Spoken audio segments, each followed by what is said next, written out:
Okay, ఈరోజు ఈనాడుకు సంబంధించిన కొన్ని హెడ్లైన్స్ అనేది చూద్దాం. ఇక నేడు 7 జిల్లాలో భారీ వర్షాలు. మధ్య వాయువ్య బంగాళాఖాతంలో ఏర్పడిన అల్పపీడనం బుధవారం రాష్ట్రంలో 7 జిల్లాలు భారీ వర్షాలు కురిసే అవకాశాలున్నాయని వాతావరణ శాఖ సూచించింది. ఆదిలాబాద్, నిర్మల్, నిజామాబాద్, జగిత్యాల, రాజన్న సిరిసిల్ల, మెదక్, కామారెడ్డి జిల్లాలో కొన్ని చోట్ల వర్షాలు కురుస్తాయని పేర్కొంది. మిగిలిన జిల్లాలో మోస్తారు వర్షాలు పడే అవకాశం ఉన్నాయని తెలిపింది. మంగళవారం అత్యధికంగా జనగామ జిల్లాలో దేవరపల్లిలో 11.5 సెంటీమీటర్ల వర్షం కురిసింది. నల్గొండ జిల్లా కామారెడ్డి గూడెం 10.9, ఇక తిమ్మాపూర్లోని 9.9, శాలిగౌరారంలో 9.1, ఇక సంగారెడ్డి జిల్లా సరూర్ నగర్లో 8.9 సెంటీమీటర్ల వర్షపాతం నమోదమైనట్టు వాతావరణ శాఖ వెల్లడించడం జరిగింది. ఇక నేడు ఈరోజు కూడా భారీ వర్ష సూచన చేసింది వాతావరణ శాఖ. ఇక తిరుపతికి సంబంధించిన కొన్ని హెడ్లైన్స్ అనేది చూద్దాం. కొన్ని వాక్యాల తిరుపతి ప్రసాదం సంబంధించిన కొన్ని వివరాలు అనేది ఇవ్వడం జరిగింది. ఇక అదిగో అల్లదిగో మహాప్రసాదం, దశాబ్దాల కిందట వడ, తర్వాత బూందీ లడ్డు, శ్రీవారికి 50 రకాల ప్రసాదాలు, దిట్టం లెక్క పోటులో తయారీ, భక్తులకు 3.50 లక్షల వరకు పంపిణీ అన్నట్టు ఒక హెడ్లైన్స్ అనేది చూస్తున్నాం.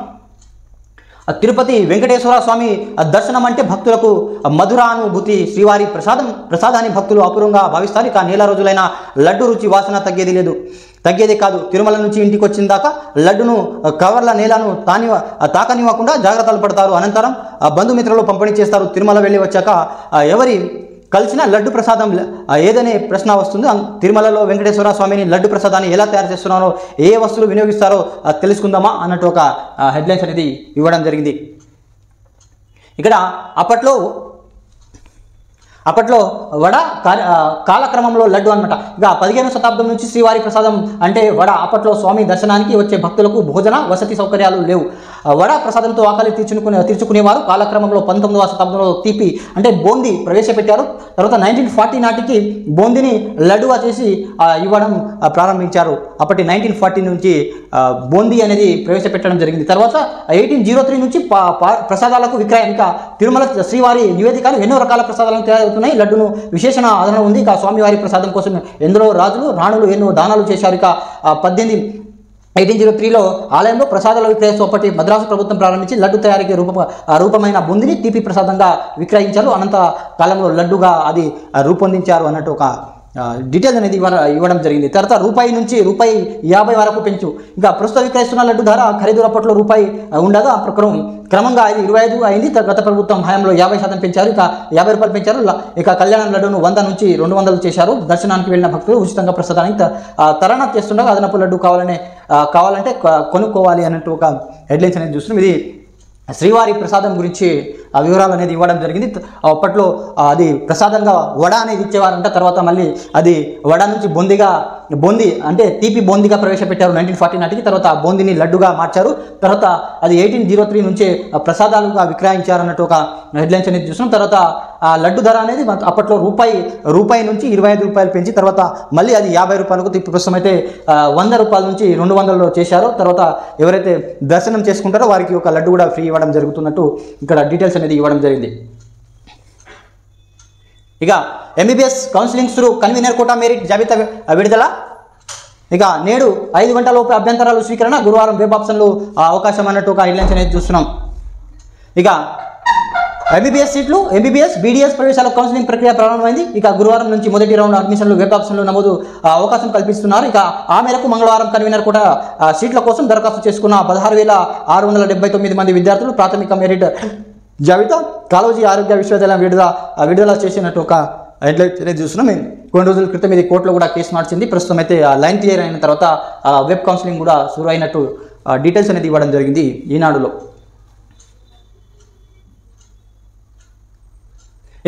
ఇకపై ఎక్కడ ఆక్రమణాలు జరగొద్దు. ఓఆర్ఆర్ లోపల చెరువులు నాలాలు వివరాలు సేకరించాలన్నట్టు సీఎం రేవంత్ రెడ్డి వ్యాఖ్యానించడం జరిగింది. తర్వాత ఎఫ్టీఎల్ బఫర్ జోన్లో గుర్తించాలి, సీసీ కెమెరాలు ఏర్పాటు చేయాలి, అర్హులైన పేదలకు 2 పడకల గదులు ఇల్లు లేదా ప్రయత్నమానం చూపించాలి. ఆ దసరాలోపు కేంద్రానికి మెట్రో విస్తరణపై డిపిఆర్ ఇవ్వాలంటూ సీఎం రేవంత్ రెడ్డి అన్నారు. ఇక సీఎం రేవంత్ రెడ్డి ఆదేశాలు అన్నట్టు కూడా ఒక హెడ్లైన్స్ అనేది చూస్తున్నాం. అయితే ఏదైతే ఇక్కడ రేవంత్ రెడ్డి FTL బఫర్ జోన్లను గుర్తించాలి, తర్వాత సీసీ కెమెరాలు కూడా ఏర్పాటు చేయాలని అన్నారు. అంతకుముందు ఏవైతే ఈ చెరువులను కబ్జా చేసినారో కబ్జా చేసిన చెరువులలో కూడా ఇక్కడ గవర్నమెంట్కి సంబంధించిన ల్యాండ్ కానీ ఏదైతే కబ్జా చేసిన ల్యాండ్ ఉన్నారో అది గవర్నమెంట్ అనేది జాగ్రత్త వహించాల్సిన బాధ్యత కూడా గవర్నమెంట్ పైన ఉంది. దానికి ఏదైతే అక్కడ గవర్నమెంట్కి సంబంధించిన కొన్ని ల్యాండ్ ఉంటే దానికి ఏదో ఒక వాల్ లాగా ఏర్పాటు చేసి భద్రత అనేది పరచాల్సిన బాధ్యత అనేది గవర్నమెంట్కి ఉందని మనం చెప్తున్నాం.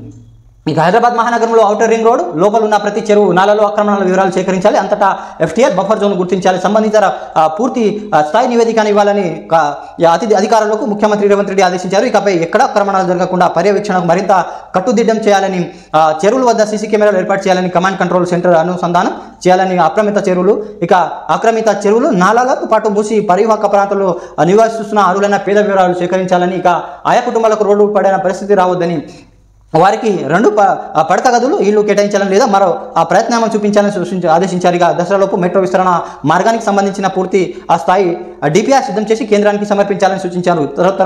తర్వాత ఎయిర్పోర్ట్ నుంచి ఫ్యూచర్ సిటీకి మెట్రో వర్గానికి సంబంధించిన పూర్తి స్థాయి నివేదిక రూపొందించాలన్నారు. ఇక జూబ్లీహిల్స్ తన నివాసంలో ముఖ్యమంత్రి రేవంత్ రెడ్డి మంగళవారం Musi river front development, Hyderabad metro rail విస్తరణపై ఉన్నత స్థాయి సమీక్ష నిర్వహించారు. పురపాలక ముఖ్య కార్యదర్శి Danakishore, metro rail MD NVS Reddy, తర్వాత ప్రభుత్వ సలహాదారు శ్రీనివాసరాజు, సీఎం ప్రత్యేక కార్యదర్శి అజిత్ రెడ్డి, కమిషనర్ అమ్రపాలి, ఇక HMDA కమిషనర్ సర్ఫరాజ్ అహ్మద్, ఇక రంగారెడ్డి హైదరాబాద్ జిల్లా కలెక్టర్లు ఇతర ఉన్నతాధికారులు ఆ సమావేశంలో పాల్గొన్నారు. ఈ సందర్భంగా సీఎం మాట్లాడారు అన్నట్టు ఒక హెడ్లైన్స్ అనేది చూస్తున్నాం. అంటే ఎవరైతే ఈ FTL బఫర్ జోన్లో ఉన్న ఏదైతే పేదోళ్ళు ఉన్నారో పేదోళ్ళకి ఒకవేళ వాళ్ళు ఏదైతే ఇల్లు కోల్పోవడం కానీ వాళ్ళు ఇల్లు హైడ్రా చేసిన ఇల్లుకు సంబంధించిన ఉంటే ఆ ఇల్లు అనే వాళ్ళకు ఏదైనా ప్రయత్నం చేయాలి అంటే వాళ్ళకి ఏదైనా డబుల్ బెడ్రూమ్ కానీ ఇల్లు ఇవ్వాలి, అలాంటివి గుర్తించి వాళ్ళకు ఏదో రకంగా ఒక సహాయం చేయాలని అధికారులకు సీఎం రేవంత్ రెడ్డి ఆదేశాలు ఇవ్వడం జరిగింది.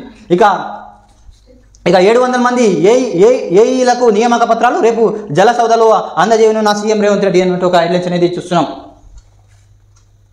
ఇక ఉక్రెయిన్లో శాంతి స్థాపనకు తోడ్పాటు, జెలెన్స్కీతో భేటీ మోదీ. ఇక ముగిసిన అమెరికా పర్యటన, DSC 2008 బాధితులకు కొలువులు, కాంట్రాక్ట్ విధానంలో NC టీజులుగా నియామకం, ఇక 2366 మందికి అవకాశం అన్నట్టు ఒక హెడ్లైన్స్ అనేది చూస్తున్నాం. ఇక పాతాళంలో నీళ్లు, విద్యార్థులు కన్నీళ్లు, బకెట్లో వర్షాలు పెట్టి నీళ్లు కోసం విద్యార్థులు వేచి చూస్తున్నారు. ఈ చిత్రం కామారెడ్డి జిల్లా పిట్లం KGBV పాఠశాలలో భూగర్భ జలాల మట్టం పడిపోవడంతో నీళ్లపై అంతస్తులో ఉన్న ట్యాంకును వెళ్లడం లేదు. ఇక బడి అవసరాలలో ఉన్న వైపులు దాని ద్వారా నీటిని బకెట్లలో నింపి మోసుకెళ్తున్నారు. పాఠశాలలో 305 మంది విద్యార్థులు ఉన్నట్టు ఒక ఫోటో అనేది ఇవ్వడం జరిగింది. దారుణం. సో గవర్నమెంట్ దీనికి బాధ్యతలు అనేది వహించాల్సిన అవసరం అనేది ఉంది. ఇక FTL ఎంతవరకు నిర్ధారించే పనిలో కలెక్టర్లు నిమగ్నం. ఇక ఇప్పటికే 71 చెరువులు ప్రాథమిక నోటిఫికేషన్, నెల రోజుల్లో తుది నిర్ధారణకు ఏర్పాటు అన్నట్లు ఒక హెడ్లైన్స్ అనేది చూస్తున్నాం.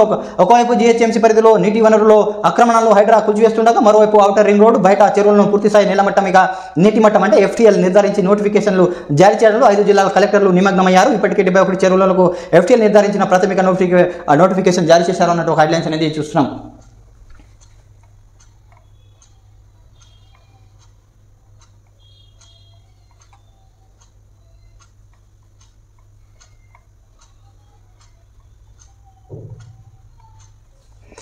ఇక కోర్ను కాపాడుదాం, ఆర్థిక ప్రోత్సాహాలు అందించే యోచనలో సర్కార్. బీటెక్, సివిల్, మెకానికల్, ఎలక్ట్రికల్ విద్యార్థులు ఇంటర్న్షిప్, ఇక CAI, FICCI, క్రెడిట్ తదితర సంస్థలు సహకారంతో నియామకాలు పెంచే యత్నం అంటూ ఒక హెడ్లైన్స్ అనేది చూస్తున్నాం.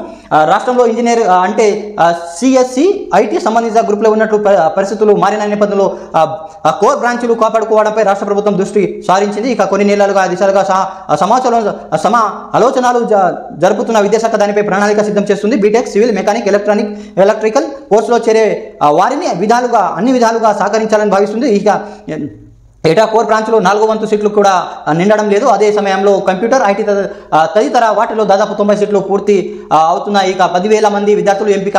ఇక B Tech, polytechnic, civil, mechanical, electrical, chemical బ్రాంచ్లో ప్రతిభావంతులు చేరేలా ప్రోత్సహించాలని AICTకి నిర్ణయించింది. దేశవ్యాప్తంగా మేరకు 5,000 మంది ఇంజనీరింగ్, మరో 5,000 మంది పాలిటెక్నిక్ డిప్లొమా విద్యార్థులకు వారి సెంటర్ మార్కుల ఆధారంగా ఎంపిక చేయనున్న ఇంజనీరింగ్ విద్యార్థులు సంవత్సరానికి 18,000 డిప్లొమా విద్యార్థులకు 17,000 చొప్పున పుస్తకాలు ఇవ్వనుంది గవర్నమెంట్.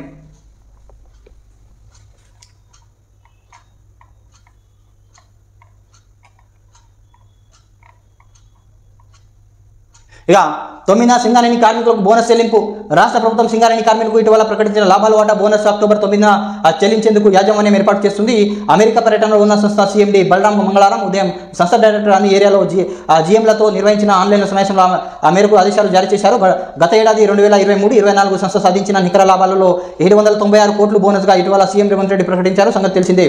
గత ఆర్థిక సంవత్సరంలో కార్మికుడు విడుదలైన హాజరైన రోజులు సంఖ్యను పరిగణ తీసుకొని బోనస్ చెల్లిస్తారు. సగటుకు ఒక్కో కార్మికునికి 1.90 లక్షలు 1.90 లక్షల చొప్పున బోనస్ వచ్చే అవకాశం ఉంది. ఇక సింగరేణిలో పనిచేస్తున్న దాదాపు 25,000 మంది కాంట్రాక్ట్ ఉద్యోగులకు తొలిసారిగా బోనస్ చెల్లించాలని రాష్ట్ర ప్రభుత్వం నిర్ణయించింది. నేపథ్యంలో విధి విధానాలు రూపొందించాలని CMD ఆదేశించారు. కాంట్రాక్టు వద్ద పనిచేసిన వారి సమాచారాన్ని సేకరించి దసరా పండుగ ముందే వారికి కూడా బోనస్ చెల్లించాలని స్పష్టం చేశారు. అదే ఇక్కడ సింగరేణి కార్మికులకు సీఎం రేవంత్ రెడ్డి ఒక డీటెయిల్స్ అనేది ఇవ్వడం జరిగింది. ఇక 3-4 డేస్ ముందే వాళ్ళకు ఒక్క కార్మికునికి 1.90 లక్షలు అంటే 1,90,000 బోనస్ అనేది ఇవ్వనున్నారు. తర్వాత ఎవరైతే కాంట్రాక్ట్ పద్ధతిలో వాళ్ళు పనిచేస్తున్న వాళ్ళకు ఒక్కొక్కరికి చొప్పున 5,000 రూపాయలు అందజేస్తామని రేవంత్ రెడ్డి వివరాలు అనేది ఇవ్వడం జరిగింది. ఇది ఈనాడుకు సంబంధించిన కొన్ని వార్తలు అనేది మనం చూసినాం. Please subscribe, like, comment and share my channel. Thanks for watching RM news.